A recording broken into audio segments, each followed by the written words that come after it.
"What do you mean my account is overdrawn? That's impossible," I said, staring at my phone in mock surprise as Brandon's sister ranted about the rent money he'd promised her. "He did what? When?"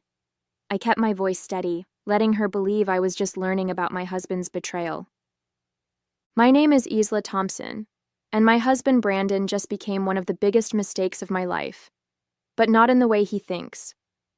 That Sunday morning when I woke up to an empty bed and a cruel note on the fridge felt like a slap in the face, even though I'd been expecting it. Goodbye. Never loved you anyway. Real classy, Brandon. I'm a forensic accountant in Milwaukee, and I've spent the last 15 years tracking financial fraud for some of the biggest corporations in the Midwest. So when my own husband started showing signs of planning his great escape 3 months ago, let's just say he wasn't exactly dealing with an amateur. The first red flag was when he started asking about our retirement accounts, showing sudden interest in our finances after years of letting me handle everything.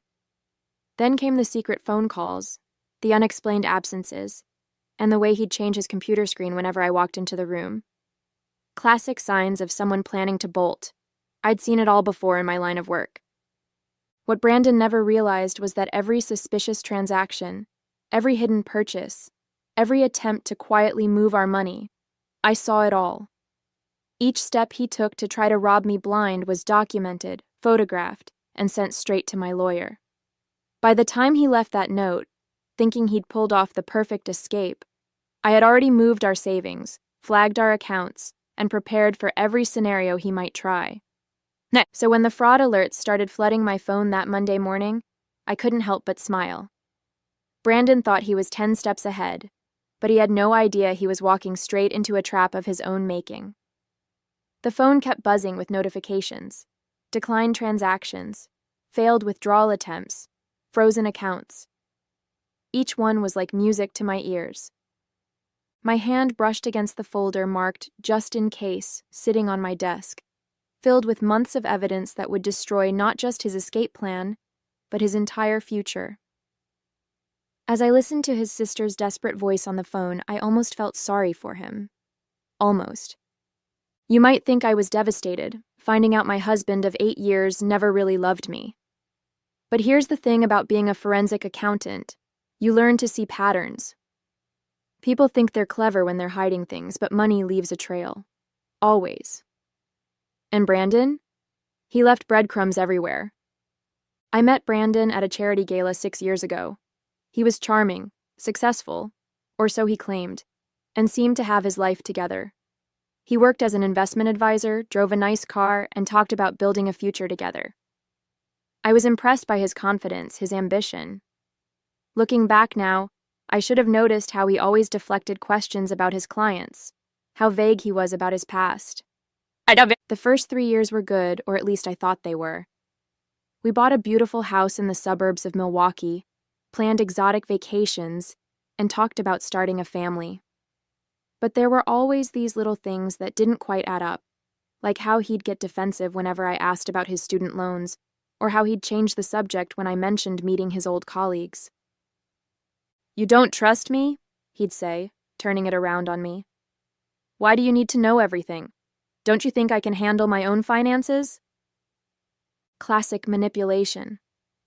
I'd seen it countless times in my work, people using emotional leverage to avoid financial transparency. But I let it slide because I wanted to believe in us, in him. That was my first mistake. Then came the signs I couldn't ignore. Last Christmas, he insisted on separate accounts for our holiday spending. "It'll be more romantic if we surprise each other," he said. But I noticed the credit card statements he thought he'd hidden, showing purchases at high-end jewelry stores, jewelry I never received. The weekend business trips that didn't match any conferences I could find. The mysterious calls from numbers that always went straight to voicemail when I was around. Most wives might have confronted their husbands immediately, but I'm not most wives. Instead, I started pulling bank statements, tracking transactions, and building a case. Every time he thought he was covering his tracks, he was actually giving me more evidence. I watched as he slowly tried to drain our accounts, thinking I was oblivious to it all. "You're working late again?" he'd ask, feigning concern while I sat at my computer. Just catching up on some cases, I'd reply, not mentioning that the case I was working on was his. The breaking point came 3 weeks ago. I was working late, actually late this time, when my colleague Susan rushed to my desk. Her face was pale, and she was clutching her phone like it might bite her. "Isla, you need to see this," she said, her voice shaking. "I was reviewing the Thompson case files when I found something. It's about Brandon." My stomach dropped as I looked at her screen. There it was, Brandon's name, linked to a series of suspicious transactions we were investigating. Not as a witness or a victim, but as a person of interest. The same patterns I'd been tracking in our personal accounts were showing up in his professional dealings. He wasn't just planning to leave me. He was running from something much bigger. "There's more," Susan whispered, scrolling through the documents. "He's been named in 3 other fraud investigations. Different states, different names, but the same MO. He finds successful women, marries them, then disappears with their money. The last one was in Phoenix, just before he moved to Milwaukee." The pieces started falling into place. The charm, the secrecy, the sudden interest in our finances, it was all part of his pattern. I wasn't his wife, I was his next target. And he had no idea that his latest mark was someone who specialized in catching people exactly like him. That night, I sat in our kitchen until dawn, going through everything with fresh eyes. The loving husband act, the careful manipulation, the way he'd slowly tried to isolate me from my friends and family. It was all so clear now. I found myself laughing, not because it was funny, but because of the sheer irony. He'd picked the wrong woman to con. I spent the next 3 weeks preparing. Every morning, I'd kiss him goodbye like nothing was wrong. Every night, I'd listen to his lies about work while documenting every suspicious transaction. I moved our savings, contacted the FBI's Financial Crimes Unit, and gathered evidence that would not only protect me, but help his previous victims. "You seem different lately," he said one night, studying my face.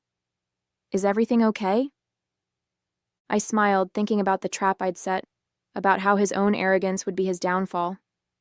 "Just tired from work," I replied. "You know how it gets this time of year." He nodded sympathetically, probably thinking I was working hard to earn more money for him to steal. If he'd paid more attention, he might have noticed the gleam in my eye, the one that said I knew exactly what he was planning.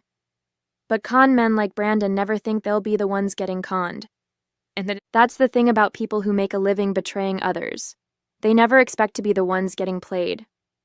The morning after Brandon disappeared, his plan started unfolding exactly as he'd expected. The first call came from our bank. Unusual activity, multiple withdrawal attempts, credit cards maxed out. The second was from his sister Kelly, hysterical about the money he'd borrowed. The third was from a woman named Rachel Clark in Phoenix, asking if I knew where her husband was. Her husband. The words hit me like a bucket of ice water. "I'm sorry, what did you say?"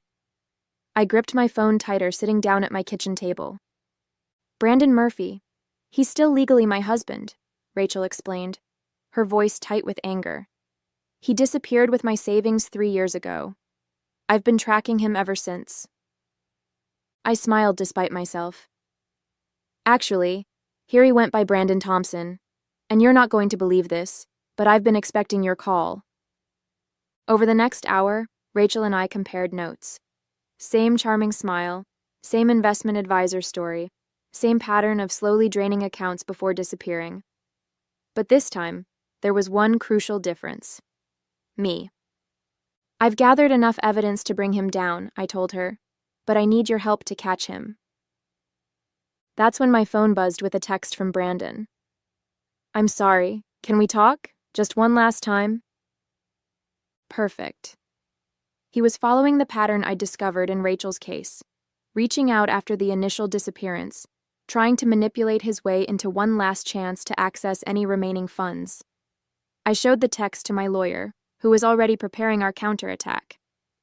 "Let's set the trap," she said, her eyes gleaming. I agreed to meet Brandon at a coffee shop downtown. When I arrived, he was already there, looking appropriately remorseful. His eyes were red, his clothes slightly rumpled, the perfect picture of a man who'd made a terrible mistake.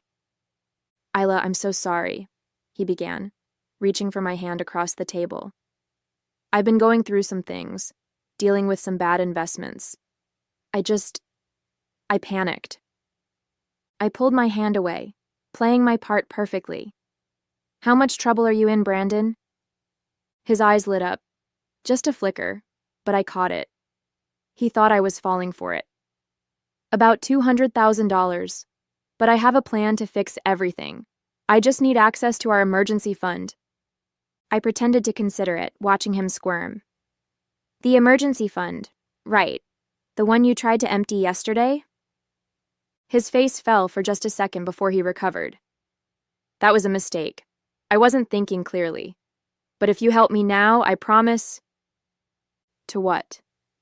To disappear again? Or to stick around long enough to drain my accounts like you did to Rachel in Phoenix?" The color drained from his face. For the first time since I'd known him, Brandon Thompson, or Murphy, or whatever his real name was, looked genuinely shocked. "You know, the funny thing is," I continued, sliding a folder across the table, "if you'd done your research, you might have realized that stealing from a forensic accountant wasn't your smartest move." Just then, 2 FBI agents approached our table. I stood up, straightening my jacket. "Oh, and Brandon? You might want to call a lawyer. A good one." As Brandon was being led away by the FBI agents, my phone lit up with a call from Susan. Her timing couldn't have been better. "We've got him," she said, her voice triumphant. "The team just finished analyzing those offshore accounts you flagged. Brandon isn't just running a marriage con. He's been operating a massive Ponzi scheme. We're looking at fraud in the millions." I watched through the coffee shop window as Brandon was placed in a federal vehicle. He looked small now, nothing like the confident man who thought he'd outsmarted me. "How many victims?" I asked, already knowing the answer would be ugly. 23 so far, spanning 5 states. 12 marriages, all to successful women in finance. But here's the kicker. He was planning something bigger. We found evidence of a new investment firm he was setting up. He was going to use your credentials and reputation to lure in high-net-worth clients. I thought about all those late nights when he'd ask about my cases, showing sudden interest in my work. He wasn't being supportive. He was gathering information, planning to exploit my professional reputation for his biggest scam yet. "The irony," I said, "is that if he hadn't gotten greedy, if he'd just stuck to his usual marriage scam, he might have gotten away again, but he just had to go bigger." "That's not even the best part," Susan continued. "Remember that country club membership he insisted on last year? Turns out he was using it to meet his next target, Caroline Mitchell, the hedge fund manager. He was already laying the groundwork for his next disappearing act." I recalled all the Sunday golf games, the late-night networking events. While he was playing the devoted husband at home, he was setting up his next victim. But Caroline Mitchell wasn't just any hedge fund manager. She was one of my closest friends, and she'd been working with me to document Brandon's every move for months.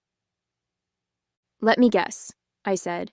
"Caroline gave you access to all their private conversations?" "Every email, every text, every recorded conversation in the club lounge. He literally handed us a blueprint of his entire operation while trying to seduce her. The guy practically wrote our case for us." I couldn't help but laugh. Brandon had spent months meticulously planning his exit, thinking he was the smartest person in the room. Meanwhile, every person he thought he was manipulating had been working together, building an airtight case against him. "Have you heard from his sister Kelly?" I asked, thinking about her frantic call this morning. "That's another interesting thread," Susan replied. "Turns out she's not his sister at all. She's an accomplice. They've been running this scam together for years. She plays the desperate sister to explain why he needs to borrow money urgently right before he disappears. She's being picked up in Chicago as we speak." I sat back in my chair, taking it all in. The scope of Brandon's deception was breathtaking, but so was his blindness. He'd been so focused on maintaining his lies that he never noticed the trap closing around him. "One more thing," Susan added. "We found his real identity. His name isn't Brandon Thompson or Murphy, it's Brandon Roberts. and he's been wanted for fraud in Canada since 2015. I smiled, thinking about the massive case file waiting on my desk. Well, Brandon Roberts, welcome to your worst nightmare. I was about to head back to the office when my phone buzzed again. This time, it was a text from an unknown number. You think you're clever, but you have no idea what's coming. Check your email. The message was followed by an email containing detailed photos of me with my family, my daily routines, even shots through my home windows. A chill ran down my spine, not from fear, but from anger. Brandon had hired someone to watch me. I forwarded everything to Susan and my lawyer, then made a call to the FBI agent in charge of Brandon's case. Agent Morrison? We've got another player in the game. Already on it, she replied. The photos were sent from an IP address we've been monitoring. James Foster, Brandon's former cellmate from a brief stint in Phoenix. He's been working as Brandon's muscle, threatening victims who get too close to exposing the scheme. I thought about Rachel Clark, wondering if this was why she'd waited so long to come forward. Where is he now? That's the thing, we can't locate him, but he's probably... Agent Morrison stopped mid-sentence. Hold on. There's movement on one of Brandon's frozen accounts. Someone's trying to access it from inside your house. My house. Where I'd left my laptop open. I called Rachel immediately. Is everything okay there? We have a situation, she whispered. Kelly's here. She must have had a key. She's trying to access Brandon's accounts from your computer. Kelly, the fake sister, who was supposed to be in custody in Chicago. My mind raced through the possibilities. Either she'd escaped or... Rachel, get out of there now. Kelly's not working alone. I heard a crash in the background, followed by Rachel's sharp intake of breath. Too late, Foster's here too. My heart pounded, but my mind remained clear. This was exactly the kind of desperate move I'd anticipated. Rachel, remember what we discussed? It's time.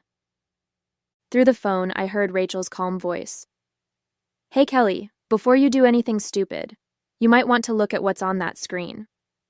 I smiled, knowing exactly what they were seeing. Every file, every account, every piece of evidence wasn't just stored on my laptop. It was being live-streamed to the FBI's servers.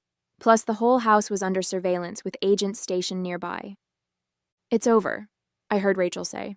Look outside. The sound of sirens filled the background as FBI agents swarmed my house.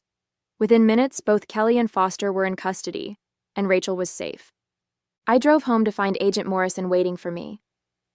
Quite a performance, she said. You knew they'd try something like this? People like Brandon, Kelly, and Foster, they always get desperate at the end. They're so used to being in control that they can't handle losing it. I looked at my house, now a crime scene. I just had to make them think they had one last chance to win. Well, with this attempted break-in and the threats, we can add witness intimidation and conspiracy charges to their list. Agent Morrison smiled. I'd say your trap worked perfectly. I thought about Brandon sitting in his cell, probably still believing he could talk his way out of this. He had no idea that his desperate final move had just given us everything we needed to ensure he'd never scam anyone again. 2 months later, I sat in the courtroom watching Brandon's world crumble around him. Gone was the confident smile, replaced by a look of utter defeat as the judge read out his sentence. Brandon Roberts, for multiple counts of fraud, identity theft, conspiracy, and witness intimidation, this court sentences you to 25 years in federal prison. I caught his eye as they led him away. For a moment, his mask slipped completely, and I saw the panic beneath. The man who'd written "Never loved you anyway" on a note in my fridge now faced a future where love was the least of his concerns. Kelly and Foster didn't fare much better. Both took plea deals, but they'd still serve significant time. As part of their agreements, they provided evidence against Brandon's entire network, exposing operations in 3 countries. Rachel sat beside me, squeezing my hand as Brandon's victims, my unexpected sisters in survival, stood one by one to share their impact statements. Each woman told a similar story of betrayal, but ended with the same note of triumph. We'd not only gotten justice, we'd gotten our power back. After the sentencing, Agent Morrison approached me with a smile. The Bureau could use someone with your skills. Have you ever considered consulting for us? I thought about all the other Brandons out there, all the scammers who thought they were too clever to get caught. You know what? I think I'd like that. Yeah. As I walked out of the courthouse into the bright Milwaukee sunshine, I felt lighter than I had in years. Brandon thought he'd destroyed me, but he'd only made me stronger. And now I had a new mission, ensuring he would be the last con man to underestimate a woman with a talent for numbers and a mind for justice. 6 months after Brandon's sentencing, I stood at a podium in a packed conference room at the FBI's Financial Crimes Division in Milwaukee. Behind me was a presentation detailing what they now called the Thompson case, though that wasn't his real name or mine anymore. I'd taken back my maiden name, wanting nothing to do with any of Brandon's aliases. The modern con artist doesn't use a gun, I told the room full of agents and analysts. They use trust, manipulation, and technology. But they all leave a trail. You just have to know where to look. The program I'd developed with the FBI was already showing results. 3 major romance scam rings had been busted in the past month alone. Rachel had become one of our most valuable consultants, her experience helping us understand how these predators chose their targets. After the presentation, I checked my phone to find a message from Susan. Another victim of Brandon's had been located in Vancouver. Unlike the rest of us, she'd lost everything: her house, her savings, her business. But this time, we could help her recover what was stolen. The forensic team had finally cracked Brandon's encrypted files, revealing accounts he'd hidden all over the world. I thought about that Sunday morning when I'd found his note, how he'd tried to break me with 5 cruel words. Instead, he'd given me a gift, the chance to help others fight back against people like him.